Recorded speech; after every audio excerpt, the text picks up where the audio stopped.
two-part live pertaining to Maxwell Anderson, who's been charged with the murder, kidnap, mutilation of Sade Robinson in Milwaukee, Wisconsin, and also an update pertaining to Sebastian Rogers. Where do I start? Well, today Mr. Maxwell attended court for a preliminary hearing, and he pled not guilty. He will have a scheduling hearing on May 16th. As most of you know who are following this, most of you who are following the story, more body parts have surfaced on the shoreline of Lake Michigan, and a torso and another leg believed to belong to Miss Robinson has surfaced. They have been out searching for her on the water using sonar equipment to see if there are more remains. I do not know the total of remains. I don't know if this makes 4 or 5, because I don't know naturally the severity of her dismemberment. But there's a pink out at his home.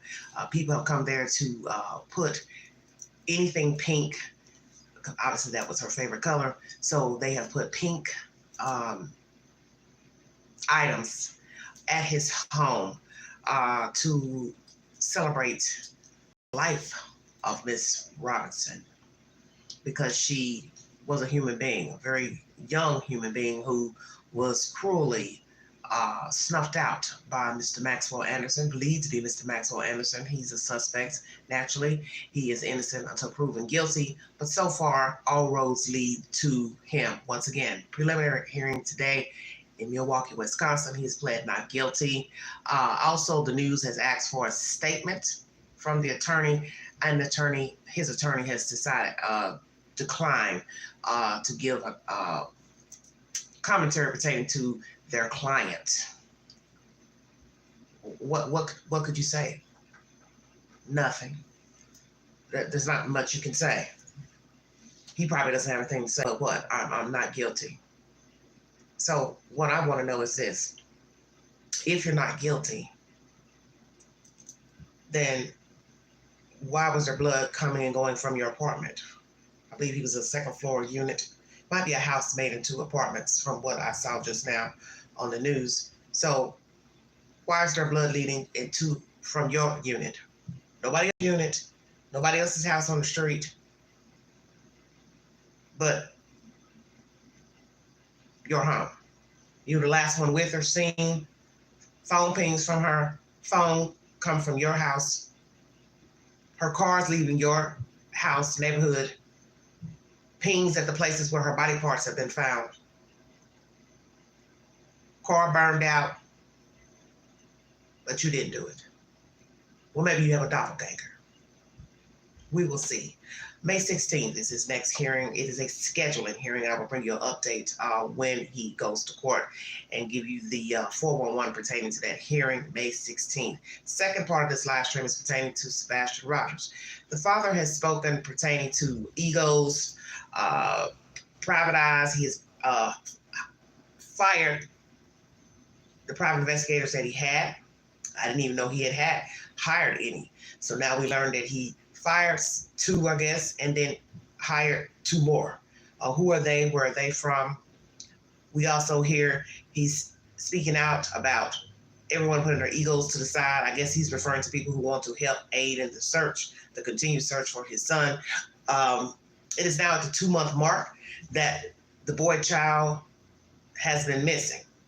No new updates from TBI or the local sheriff's department. Will we hear from them? We will see. He's also drawn up a petition over the weekend to ask help from the FBI. Will the FBI take over the case? This is his preference. I do not know if it's the preference of the Proudfoots or not, but this is Mr. Seth speaking that he wants the FBI to take over. So number 1, will the FBI take over TBI?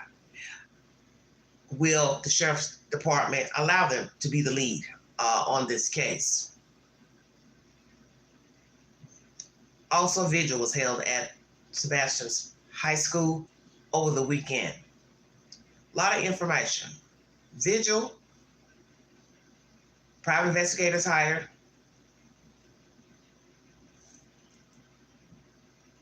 and they all have decided to make amends as well, the parents. So what I want to ask is this: whose idea was that? Seth, was it your idea or was it the Proudfoots? Because I noticed the other day, or last week rather, that Mr. Proudfoot had posted some missing information about the boy child, and I thought it was interesting because I had not seen anything on that Facebook account in some time. I don't regularly go over there, but I brought you information a week or two ago saying that I didn't notice anything dating back a month ago. And then poof, voila, all of a sudden, they closed their Facebook accounts, private, the mother, private. And then poof, voila, he decides to share something pertaining to the child, which I thought was so ironic. And 9 times out of 10, it's because of all the hoopla that's playing out on YouTube and people making content, such as myself. And maybe he's been watching and hearing, ear hustling, as we say in the street. And he decided, well, I better say something about the child and post something to my Facebook page to act like I care. So I was listening to Vinnie Politan last night. Please check out his content. He has a YouTube channel. Vinnie Politan is a commentator for Court TV. There were some interesting comments made in the chat last night. And one of the comments was made by a woman who says maybe Seth is making amends with them so he can get some information out of them. And I thought that was a very interesting comment. So who reached out to whom? I'm curious. Seth, did you reach out to your ex-wife and her husband, or did they reach out to you? And whomever did the reaching out first, what did that person say to the other person? I'm curious. Or did somebody mediate and brought the three together? I don't know. Will it work? How long will it last? Because many are going to wonder. And so much has been said about the Proudfoots. So much has been said by Mr. Seth on different networks, Nancy Grace, Court TV, other networks. So one is going to wonder, how's this going to work with all that's been said? Mrs. Proudfoot, going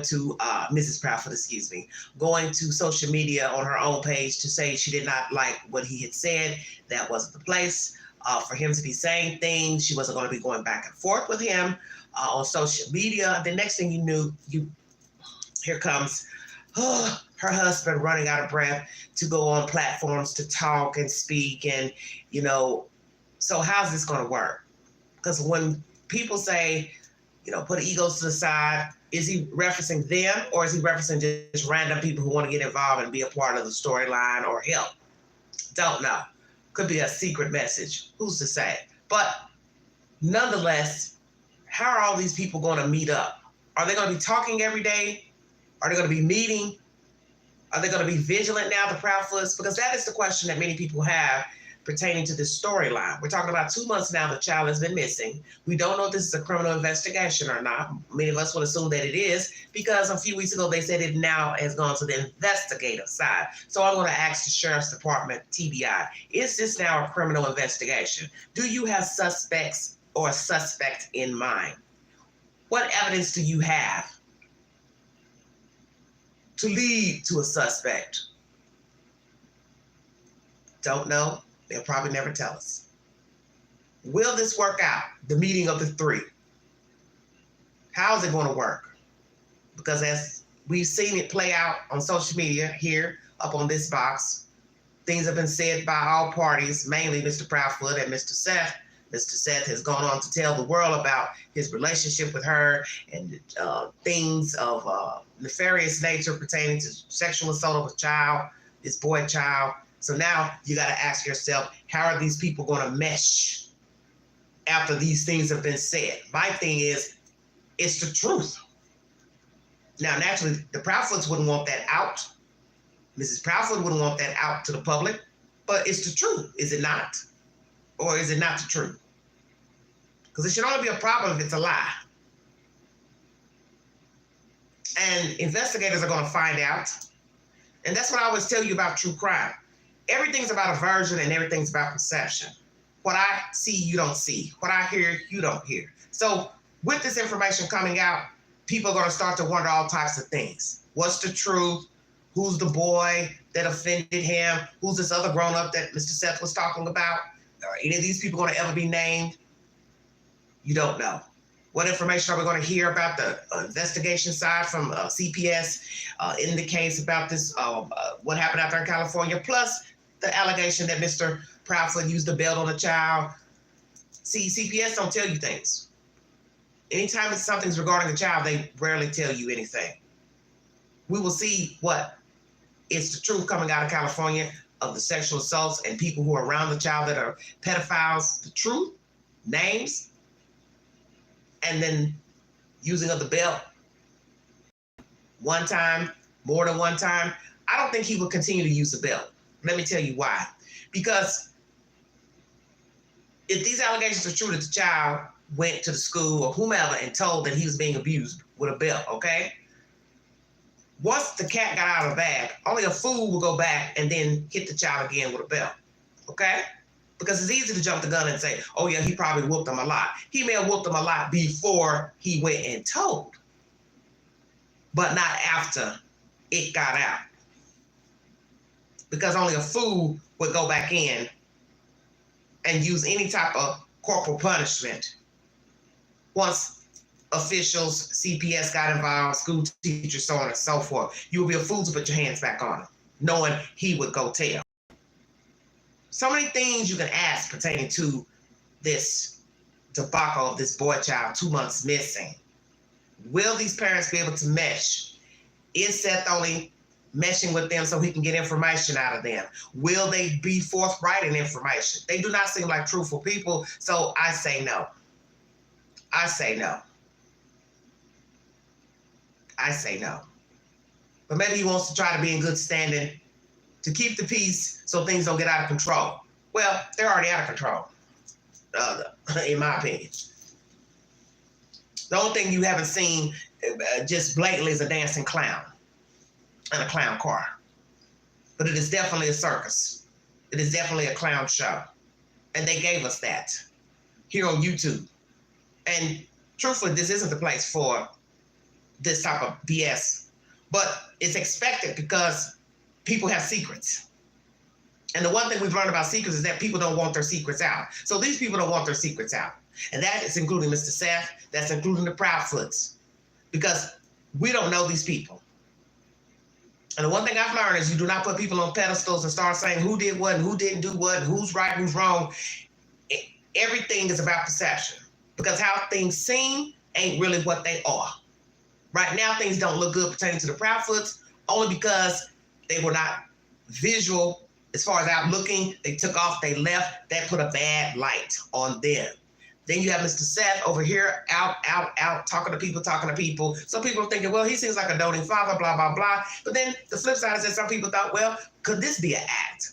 Could there be more to this story? So I'm going to ask that question before I check out of here. Is there more to the story? Are we being hoodwinked and bamboozled to think a certain way about one person or two people or three, when maybe we're talking about people who are just empty inside, but they didn't hurt their son?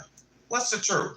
Are we looking at a man who's pretending to really care for his son, but maybe he orchestrated a kidnapping? That's what's said last night. A few people have mentioned that. What is the truth to where this child is? Is this a grand scheme to hide a child out or unalive a child, discard a child? And everybody's playing their part. And I must say everyone's playing quite well if we're talking about acting. If the child is unalive, somebody exacted a well-scripted plan. And I commented that on the Vinnie Politan's YouTube channel last night during his live. Seems like an orchestrated plan to me. Because so far you don't hear anything. And when you have people disappearing and not talking, but talking about things relevant to the child, that leads me to think you have something to hide, because this is what people do. They talk around the subject.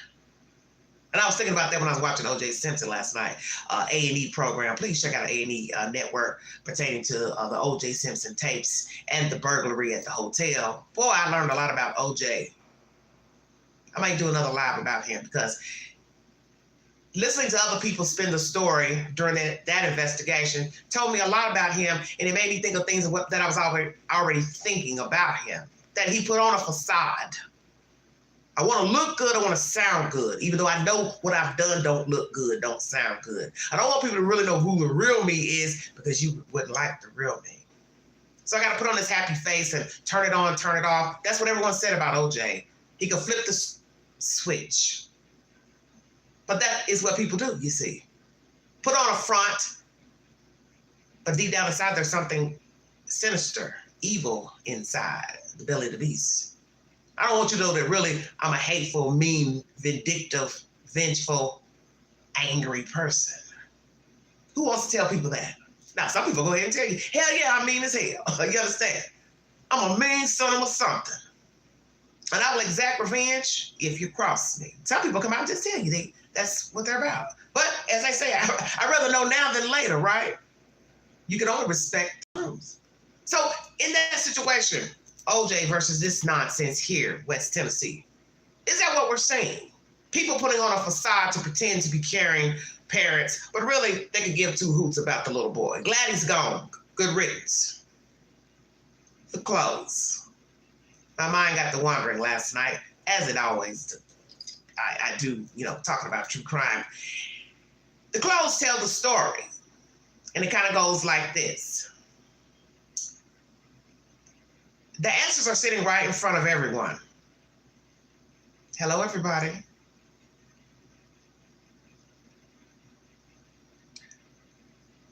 The answer to the disappearance of Sebastian Rogers is sitting right in front of us.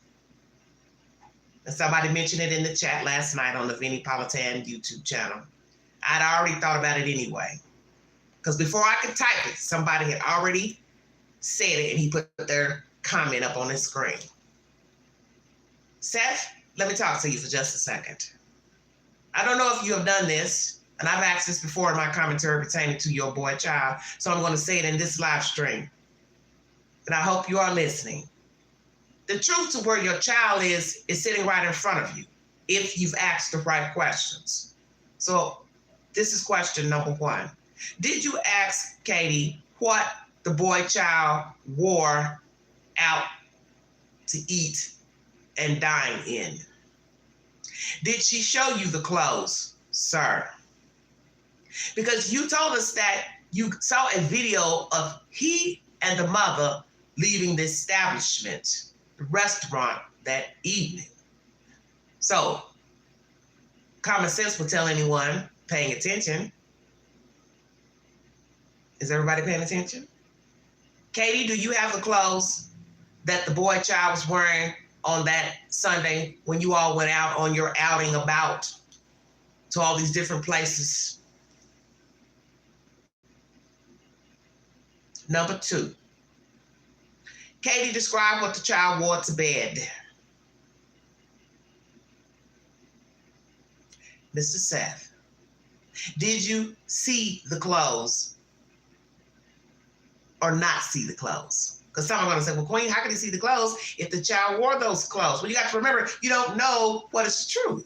So in order to get to the bottom of if he made it home from the restaurant, checkmate. You see, if he made it home, she would have the clothes that he wore, and they'll be on that same video that Seth saw. Say, whoa now.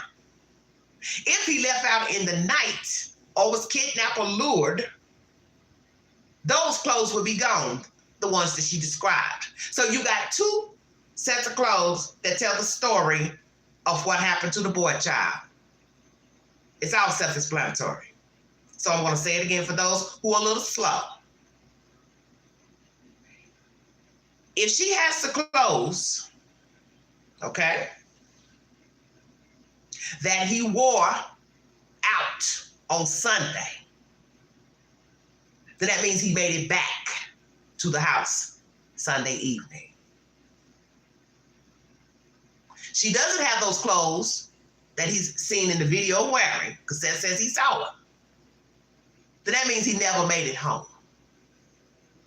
Number 2, pajamas, or whatever clothes identified as pajamas. If they are there what she described, and she didn't think it clearly, which we call lying, then that means he never walked out, lured out, kidnapped out. Checkmate. So, Seth, I'm going to say this to you. I hope to God you asked her to see his clothes, the hamper. That will explain to you if these people are telling the truth, Katie preferably, about your son. The truth has been sitting there all along. All this other stuff of rambling about lights and this and flashlights and security cameras on, off, floodlights. The truth is about the clothes. Stay woke, everybody. We could end all this chitter-chatter and mumbling and get down to business. Katie, do you have the clothes that the boy wore out Sunday evening? Because if you don't have those clothes, then that means he never made it back home. Pajamas, same situation.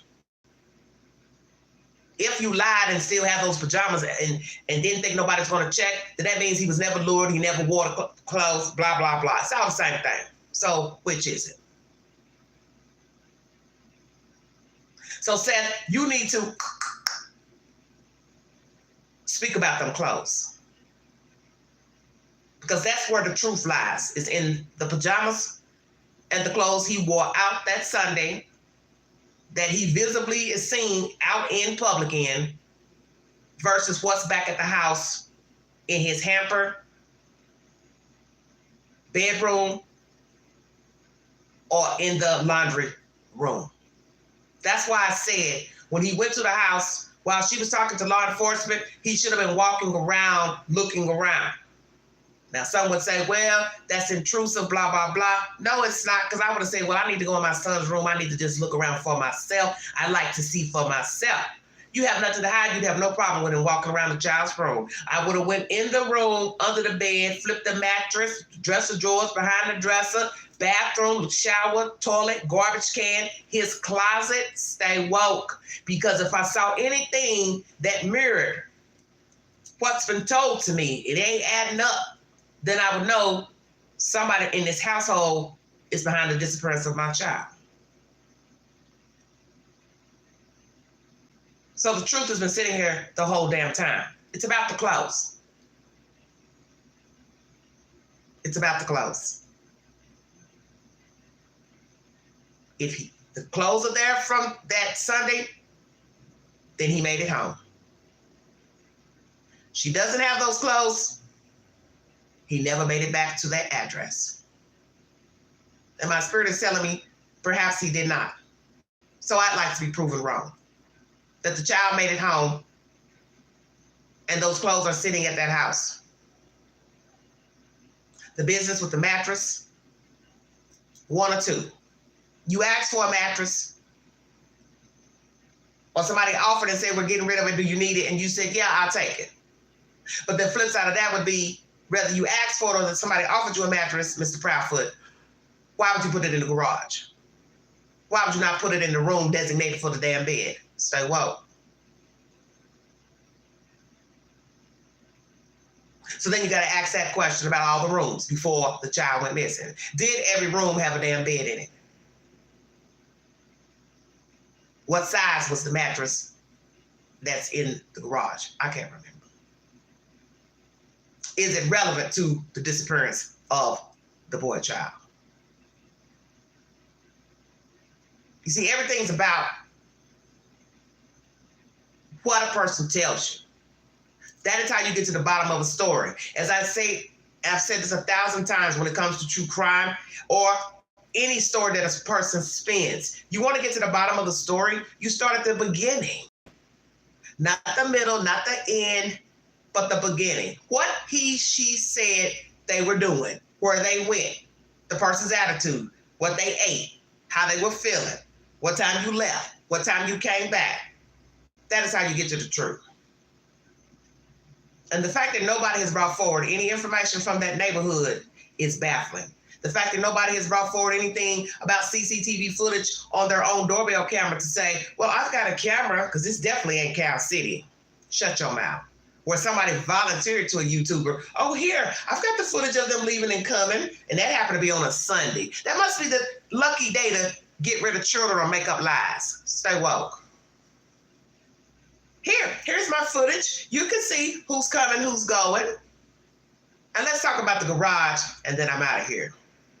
The garage is the perfect setup to get rid of a body. Say, whoa. Think about it. Don't need no security cameras. Because I can take the body out through the mudroom kitchen and put it in the truck, car, van, hit the button, garage door opens, I back out, hit the garage door, and go on my merry way with my body in tow. So there's no need for anyone to be wandering around without shoes. Pay attention. That's why you're not hearing anything. That's why you're not hearing anything about surveillance cameras, doorbell cameras. Because the child went to a terrible place from the restaurant, or something happened to him inside of the house, and he was transported by a car, Katie's car or the father's truck, inside of the garage. Because I'm not going to be seen pulling anything out into a truck or car where somebody can say they saw me loading up a bag, a tote, a barrel, a container. Especially if I don't know who has a camera and if it's visible to my driveway.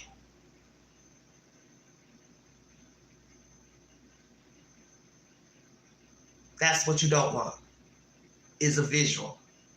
Oh, yes, I saw them bagging their truck up or car up, and I saw them bringing something out in a rug, a tote, a bag at this time of night. Only a fool would do that. That's why the garage is your safest bet to discard a body. You bag your car up in there, face forward, back in, whichever. You take the body out and put it in the car inside of the garage, and then you drive out to the garage and you keep it moving. And then you go to your designated place to dump the body. Is that what happened with this boy child? Or scenario one, the child never made it back to the house from dinner, and the mother took him somewhere and offed him and dumped him, or took him and handed him off to somebody and they did the dirty deed and discarded him. Which is it? So I say to Mr. Seth Rogers, if you want to know the truth, if you haven't already gathered it in your head, because I think it would be very hard to already have the information and be working with the Proudfoots, but I don't know your mindset. Start with the clothes if you haven't already. That will tell you if your ex-wife is the culprit behind the disappearance of your child.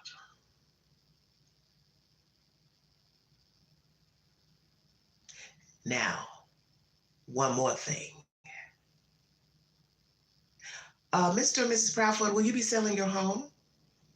Because I have not heard that you all have returned back to that location, especially you, Katie.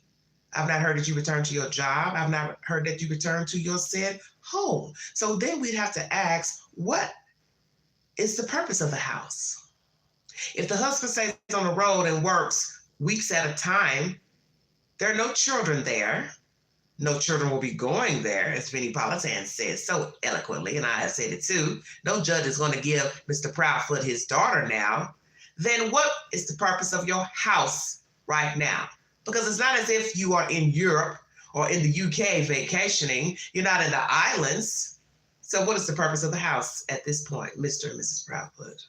So do you plan on keeping your house, or will we hear you've packed up the whole damn house and moved on and found you somewhere else to live? Because maybe Katie feels awfully lonely there.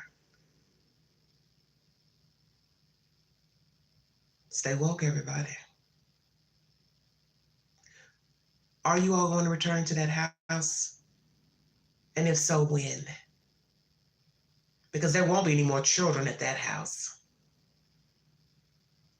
Number one. Dogs But there will be no more children at that address. You can believe that. So I'm going to say it again. The purpose of your house is what? Will you be returning to the home, Miss Katie? Or will you all be selling that house? And are all of you all going to make a 100% effort to rally for Sebastian and do what's right for the child and try to get along peacefully with no mudslinging?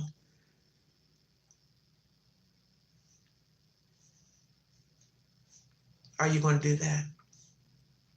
Because I'm going to say this, because it's obvious.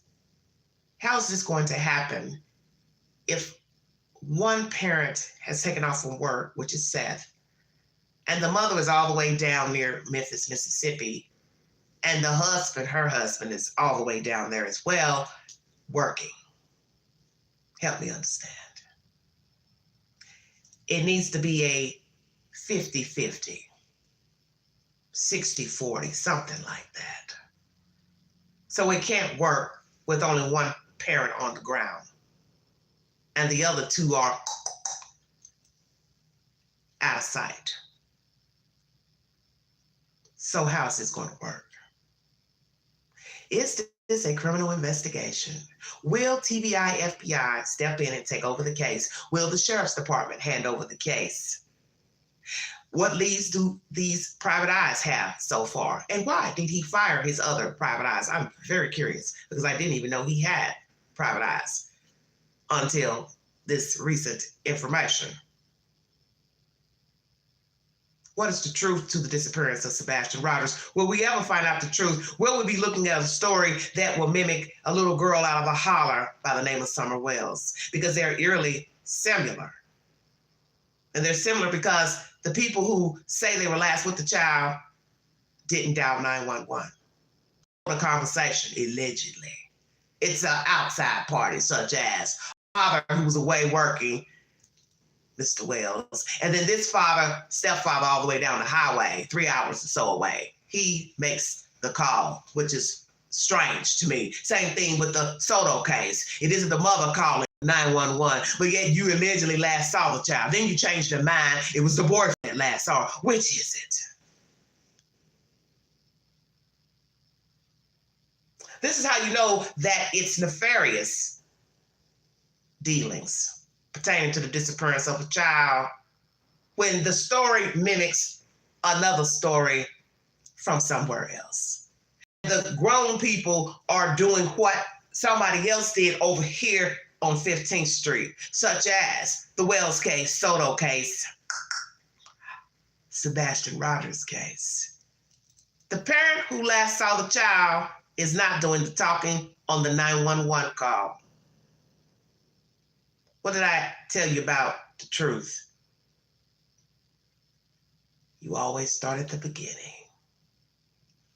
That is where your answer lies. The beginning. The caretaker. The person that's supposed to be calling 911. Thank you for your time. Drop your comments below this video. Take the polls on my community page. Also look out for a movie suggestion for this week. I will post it after this video. Like, share, subscribe, make this content go viral. And if you'd like to donate to this great network, $BigAngie129 Cash App. The clothes tell the story. Katie either has the pajamas or she has the outfit that he wore out. That's where I would start. Thank you very much. You've been listening to The Vault Excel. Thank you.